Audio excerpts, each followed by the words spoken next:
So I think for me, I have always tried to just go for the pretty and the quirky. The main point of call that a lot of people will go to is Pinterest for them to gain inspiration. But actually, when you look at a lot of Pinterest photos, they're all set in America and Australia. I always think, though, you've got to think in 30 years' time when you're looking back on your photos, Absolutely. videos or whatever.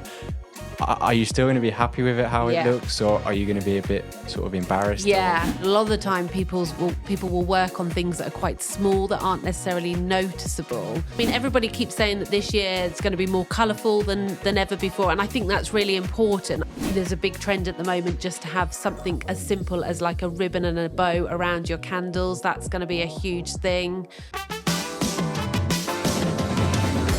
Hello and welcome to the I Do's and Do Nots podcast. If you're planning your dream wedding, then this is definitely the podcast for you. I'm Chris Wardle. I'm a luxury wedding videographer from Lifestyle Visuals, and each and every episode I'll be joined by a range of wedding experts to discuss tips, tricks, the do's, the don'ts, all when planning your special and unique day. So let's get into today's episode. So today I'm joined with Jack from Pretty Quirky. You're an award-winning venue stylist, and your website says you're here to make your big day pretty and stress-free. So thanks for coming on the podcast. You're welcome. It's a privilege to be here. Would you like to start by just telling us a bit about yourself and how you got going? Yeah, so the business has been running now for 9 years, and it all started 10 years ago, I guess, when I got married myself and then got a really bad case of the wedding blues. Okay. And so after I got married, I just loved all the planning and being involved in it. And then I decided that I wanted to go into it as a job myself. So it kind of started from me buying a few things and sort of renting them out to people locally. And then it sort of gained momentum and grew bigger and bigger. And then people wanted me to actually come and help them style their weddings, which I really enjoyed doing. And yeah, over time, we've moved from literally a little space in my garage to now having our big showroom in Langtoft, which is between Stamford and Peterborough. Yeah, I did see that on the website. So we'll come on to talk about the showroom in a bit. As part of this sort of format, I like to start with a bit of a quick fire question round to get to know our guests a little more. So we'll probably go on to that now. First off, this is more just generally to get to know you. Okay. Ideally, one word answers, sort of quick fire. Okay. So first off is your hometown. Town, I would say Stamford. Okay. Are you married? Yes. Kids? 1. Favourite colour? Oh, blue. Are you a morning person or a night owl? Night owl. Coffee or tea? Oh, decaf tea. Cats or dogs? Oh, dogs, definitely. No cats. Dream holiday destination? Oh, probably somewhere like Lapland. Favourite season? Summer. Of course. Rap music or rock music? Rap, I'm going to say. Okay. Introvert or extrovert? Oh, loads of people say extrovert, but I think I'm introvert. Yeah, same, definitely. So now we'll come on to a few more wedding ones, another 10 questions or so. So UK or abroad weddings? UK. Large weddings or intimate weddings? Intimate weddings. Country house or barn weddings? Barn. Band or DJ? Band. Traditional or unique? Unique. Kids allowed or not allowed? Not allowed. That's always an interesting one. Summer or winter weddings? Oh, summer, I guess. Indoor or outdoor ceremony? Outdoor. Speech or no speeches? Oh, speeches. Wine or champagne? Champagne. Beer or spirits? Spirits. Last question, leaving early or last person standing? Last person standing, without a doubt. Amazing. That's great. So hopefully we've got to know you a bit more. So you've already given us a bit of an overview of your business, Pretty Quirky. So what sets your company apart from the others? Obviously, there's lots of people in the industry doing venue styling. What would you say makes Pretty Quirky stand out? So I think for me, I have always tried to just go for the pretty and the quirky, which just makes us slightly different, so that we're not going to a wholesalers and buying 20 of the same thing, and everything's just slightly different and a little bit more unique than what you would find on the shelves in a lot of the other stylists showrooms. But also I think the level of service that I try to give, I try and go completely above and beyond with all of my clients. I think that the support that they kind of need when you're planning a wedding is huge. So that for me is a standout thing that we try to really offer our clients too. Yeah, so there's a lot of focus on customer service Yeah. as well. But you're able to sort of supply a whole wedding's worth of decor. There's no need to sort of go Absolutely. elsewhere. No, I mean, obviously there's always things that we won't have, but we work very closely with lots of other suppliers that we can bring those things in and, make that a very simple process too. But yes, you can ultimately come to our showroom, pick everything that you require for your wedding day, and we can roll that all out for you. Yeah, well, I was going to ask about the showroom experience. So what does that look like say I've just dropped you an inquiry, I've been onto your website, what sort of the steps after that? So as soon as you make contact with us, the next stage that we really encourage you to do is to come and see us. We love you to come and see us, as it's so hard through emails and through phone calls to get to know one another. So we like you to come and see us because we like you to get to know us first of all. And a lot of our clients do know us before they get to that point because they've stalked us a little bit on Instagram, which is great. They get to know us through our stories and things like that. But yeah, once you come and see us, we make appointments totally to fit around our clients. We're very aware that our ideal client is probably working 9 till 5 a lot of the time. So we open in the evenings, we open on weekends. And once you come and see us, you get about an hour in the showroom and we basically take you through how the day will look and what you potentially might need to make your day run smoothly. And I think it's the fact that you get to see things in real life rather than looking on a screen on a website and things like that makes all the difference. And we have like a big guest table that you can mock up potential centerpieces so people can get proportions, I guess, of things and get to see how things work in a way that makes them look really pretty, but also makes them work practical for all of their guests too. So the logistics and practicalities of these things sometimes get ignored and people just tend to focus on what they think is pretty, but actually it doesn't necessarily work all the time for them. So by bringing them in, they get to see everything and they get to, mock things up and get to know me as well, which is great. And I get to know them, which is fab. Yeah, and I guess having a showroom is far better than, I guess, a lot of stylists with obviously my limited knowledge on that.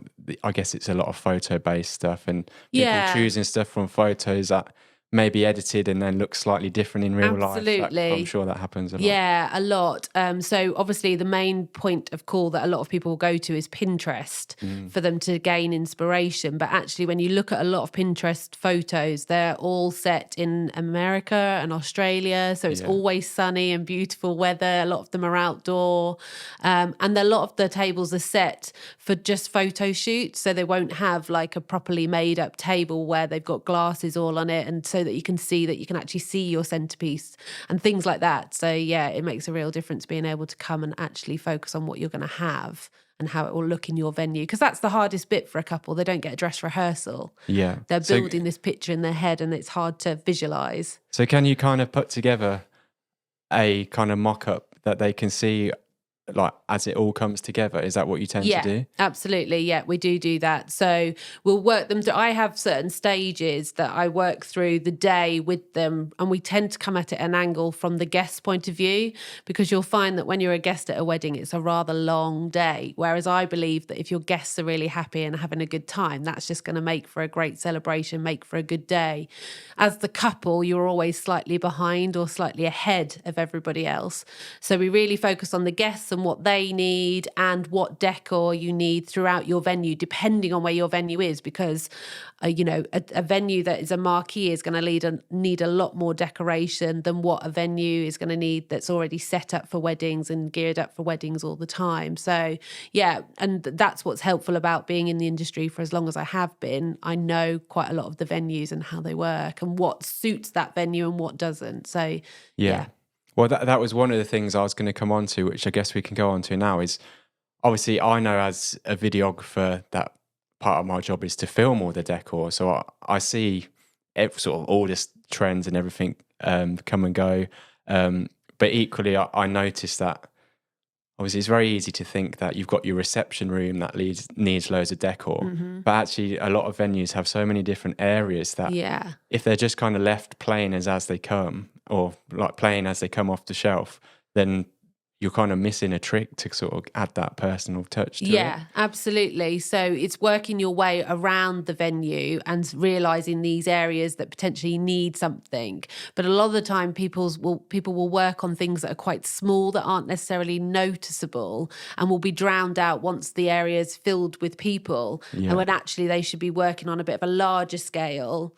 Rather than spreading themselves too thin, they'd be better off working on a few areas and really wowing on them rather than putting too much into it that won't actually be seen. Yeah, that's true, because I'm sure people, although they do notice it is not the most important part of the day. So if you've got more of a wow factor in certain different areas, then that's got much more it's going to make more of an impact. So how does it work from your side in terms of installing, delivery? Do people collect? Do you install on the day? Everything, really. So we always say we can do as much or as little as people need us to. So sometimes I have clients that come to me and they say they would like some candlesticks, an easel, this kind of thing, and they'll literally come to the showroom, pick it up a couple of days beforehand and deliver it back a day or two after the wedding. Otherwise, we can come to the venue and we can deliver everything for them, and then we'll collect it the following day. So when you're nursing your sore heads after the big day, we swoop in and collect everything, because quite often another wedding might be going on as well, so that's helpful.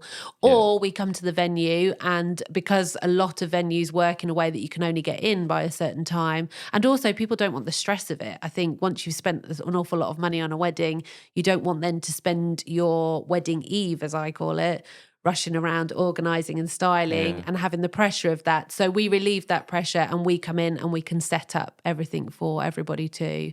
And then we leave it perfectly. We like our brides and our grooms to come and have a nosy just so they can check over and make sure it's even better than what they had in their minds. And then, we'll come back the following day and pick it all up again.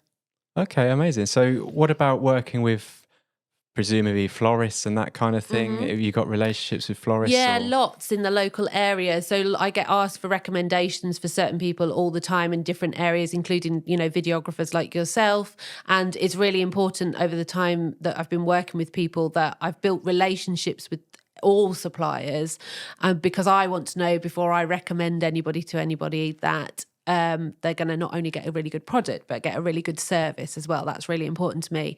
So in terms of florists and things like that, we do work quite closely with them. And a lot of the time we'll actually cut the client out of the situation and we'll talk directly, because florists, for instance, might want to know like the measurements of vases and things like that. So we'll just talk directly. And a lot of them know me so well and they know my product so well that they can just get on and do it without even having to ask, which is lovely. So it's really important to me to have those strong relationships with other suppliers.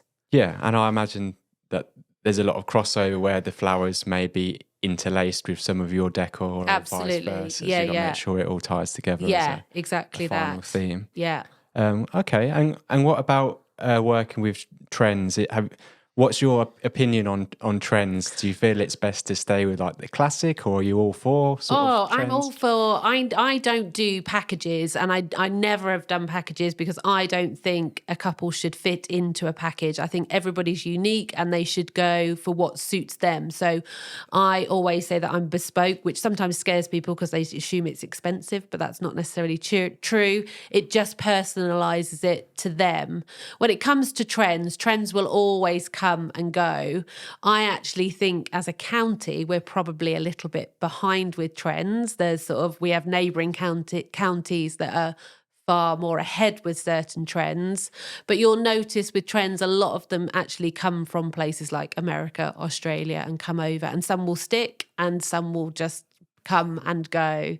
So there's certain ones that do stick and others that just I mean, trends are completely personal taste. I always think though, you've got to think in 30 years time when you're looking back on your photos, videos or whatever, are you still going to be happy with it how it looks, or are you going to be a bit sort of embarrassed Yeah, or exactly cringed. It's a bit that. like, haircuts, they come and Yeah. go, clothing style come and go. Yeah, exactly Um, that. I personally prefer to go for a more classic look, but obviously it's completely up to the Yeah, couple. it's each to their own. I think, we have done a few sort of way out there weddings, but then that's completely gone with their personality. So I think that's, that their era sort of thing, those grown with them and continued with them.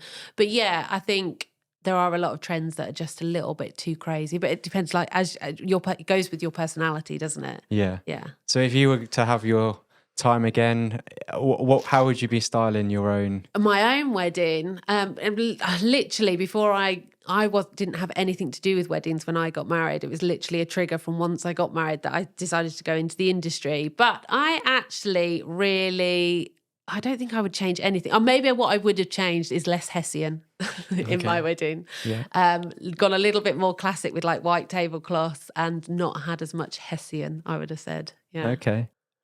Being a guy, I'm not so up on trends and stuff, but I see a lot of like the pampas grass style and all of that in the last sort of season or two. Is there any particular any particular trends that you've really loved that have either come or go or still going? No, well, it's difficult to say. I mean, everybody keeps saying that this year it's going to be more colourful than ever before. And I think that's really important. I do think, 9 times out of 10 people will go, I'm going green and white with my wedding, which is lovely and it's very classic. But I think they also have to remember not to wash themselves out a little bit. So colour I think is important, and I'm not saying splurge loads of colour over everything and go mad, have proximities to it sort of thing. But so colour is nice to see more colour coming through for sure. There's a big trend at the moment just to have something as simple as like a ribbon and a bow around your candles. That's going to be a huge thing.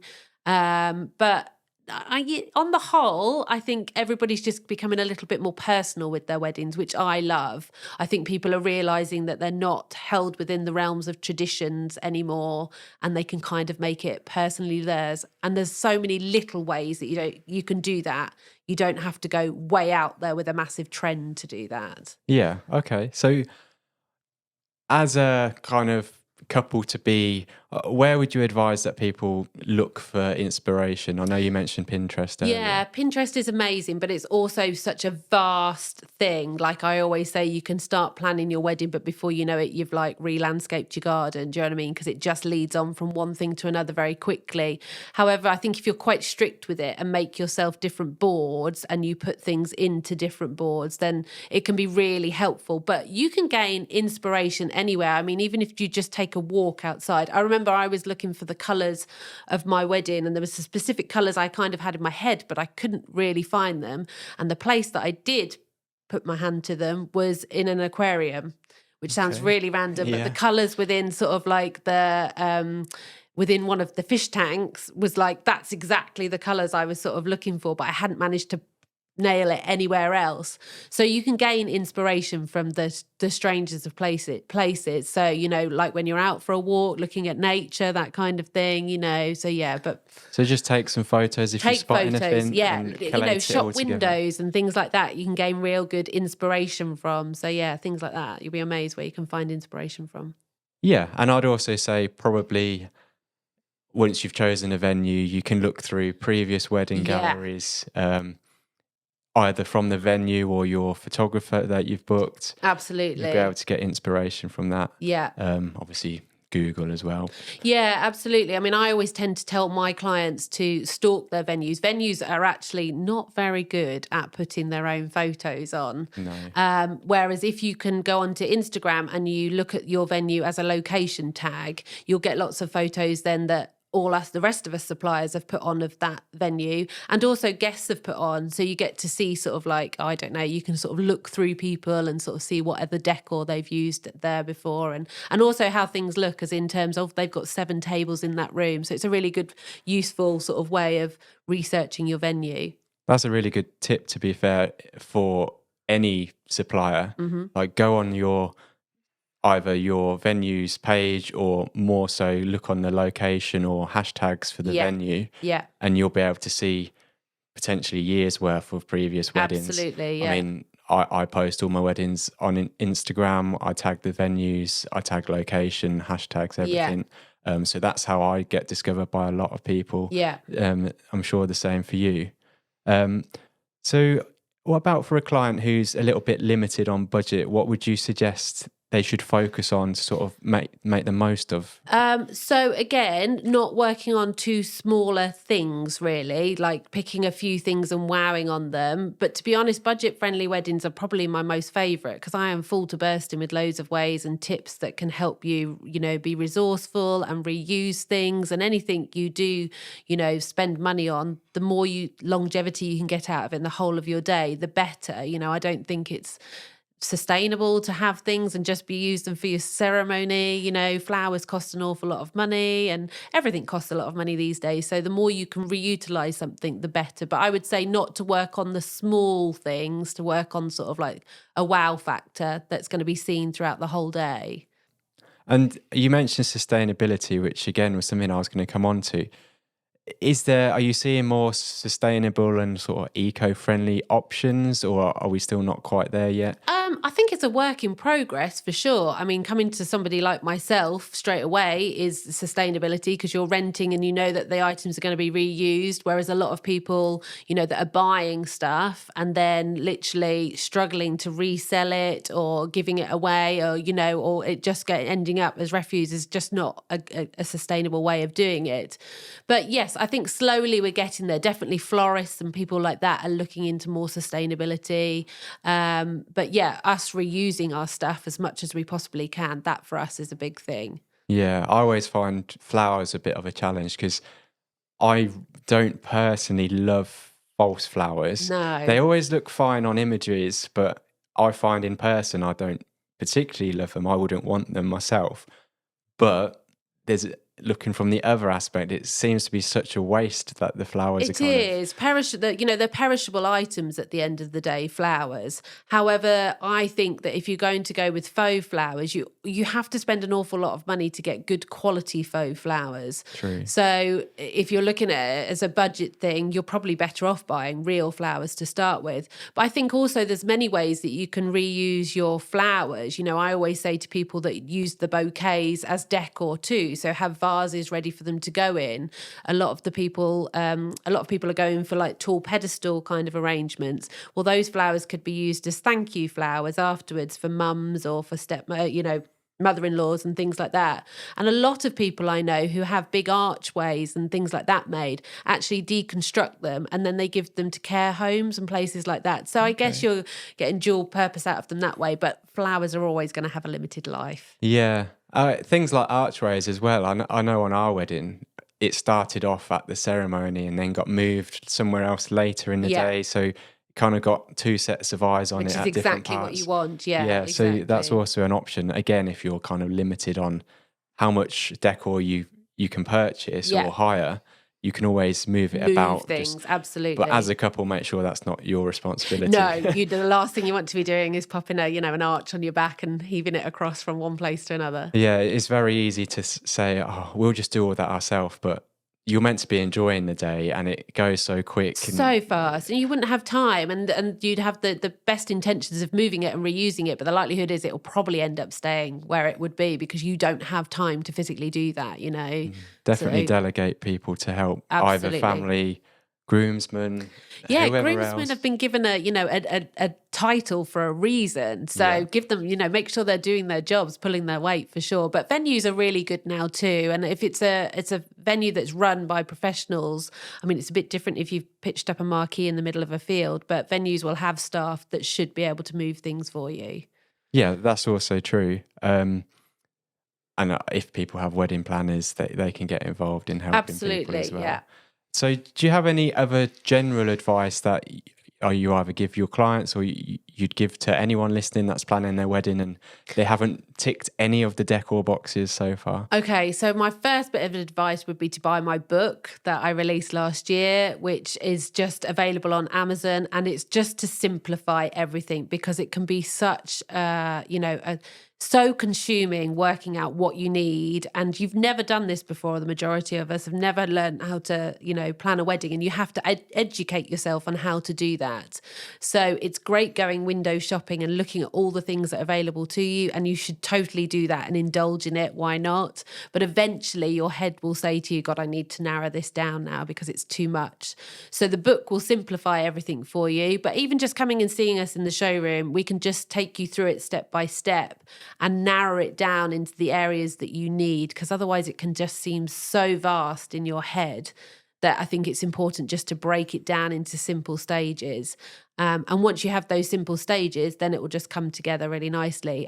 Planning a wedding is like a jigsaw puzzle. It comes together in small pieces and then eventually comes together as a big picture. And that's, the decor, the bridesmaid dresses, the hair, the makeup, it all eventually comes together really well. But it is hard to do that. So just make your life as easy as possible and break it down into smaller areas first to start with. And do you also mean kind of room by room as well? Yeah. Or? So the way that literally I guess I devised the way that I have talked about in my book and the way that I talk to my clients in my showroom is over the years of doing it, I found it easier to break it down by which rooms were being used. So for instance, I always think when guests first arrive, for us, it starts right back at the road, because the last thing you want is guests arriving late and flustered because they can't find somewhere.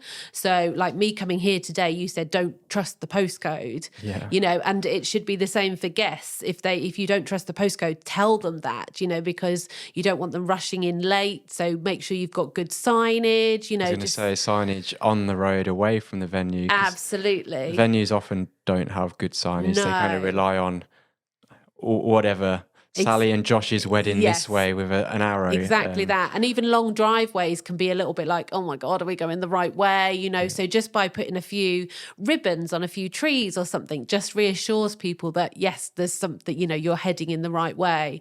So I've broken it down into all these different sort of areas, which would include different rooms of what are being used at which different times during the day, and working out your decor with what you need within those areas. So I'm not sure if you said, what was your book called? My book is called The Simple Wedding Decor Guide. And that's on Amazon? It's on Amazon, yeah, it is. Amazon Prime.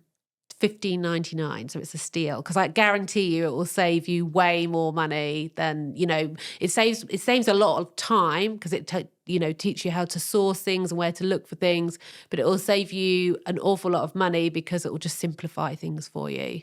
And I think a lot of people that go out there and do the DIY thing go and spend an awful lot of money. I like this, and they buy on impulse, and then they end up with a spare bedroom full of stuff and not quite sure how to bring it together. So yeah, on Amazon. So assuming we've got couples listening from across the UK, potentially worldwide, what would be your advice for finding your sort of dream stylist or decoration supplier? So I think that, first of all, the majority of my clients definitely find me through Instagram. A lot of it's recommendation too. So if you are at a venue, your venue should give you recommendations of people to use first of all.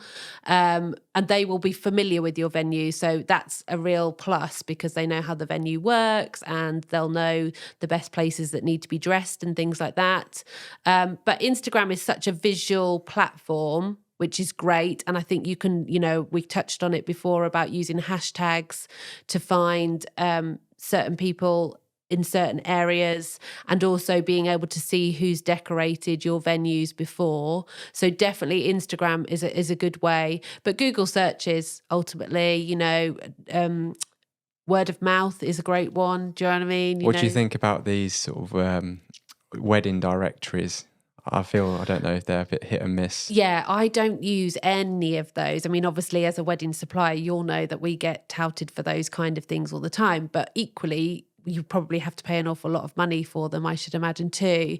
But actually, I think that if you are good at what you do, recommendations the best form of advertisement. I don't want to be sitting on a directory. Yeah, someone who's experienced and been around a while, and therefore should be the most reliable option. Absolutely. You should hear about them Yes, naturally. of course you should. And, that's not taken away from anybody new that's setting up too, because that is hard. It's taken me 9 years to gain the traction that I have. And it's lovely that I do get lots of recommendations. And it's always lovely when people start their emails or their contact forms with, I've been recommended to you by. And I think that's what happens, that perhaps I get recommended to them first, and then they go to Instagram to have a little nosy at you. Then they kind of sit and watch you for a little while and work out what you do. And then, then they eventually sort of make contact with you once they've just kind of observed a little bit. But no, sitting on a directory, you wouldn't find me on a directory. Yeah, I mean, there is directories and magazines and... I mean, you can have a look at them, but obviously make sure you do your research. Are there any kind of red flags that you should look out for? I guess obviously over 9 years or so, you've built up a huge collection of different variation. If someone's just starting out, they must have a much smaller selection. Potentially, I don't know, maybe not of the best quality. Is there any? Yeah, I think that's what's good about somebody having a showroom, is to actually go and look at the quality of their items. I mean, everybody's got to start somewhere. So there are going to be people that are new to it, and they're not necessarily going to have a massive collection. I mean, when I look back at the photos of our showroom when we first opened, I think, oh my goodness, it was barely empty. It was really empty. Yeah. And now I look and I think, God, I'm fighting for space. I can't get any more in. I'm trying to look for different ways of trying to display things. So going and seeing the quality, and also looking at people's reviews, I think is a good way, because we're in a really lucky position that the wedding industry is quite a jolly profession.